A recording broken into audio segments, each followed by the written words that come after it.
በፈጣሪ ፊት ዝቅ ማለት በሰውና በችግር ፊት ቀና ብሎ መቆሚያ ጥበብ ነው።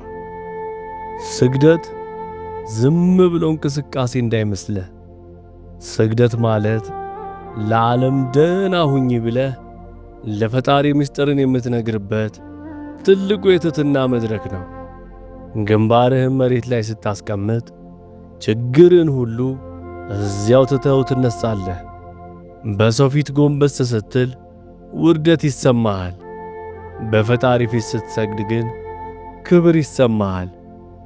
አንተ ግንባርህን መሬት ላይ ስታደርግ ልብ ከሰማያት በላይ ትወጣለች። ስግደት የድካም መግለጫ ሳይሆን የኃይል ምንጭ ነው።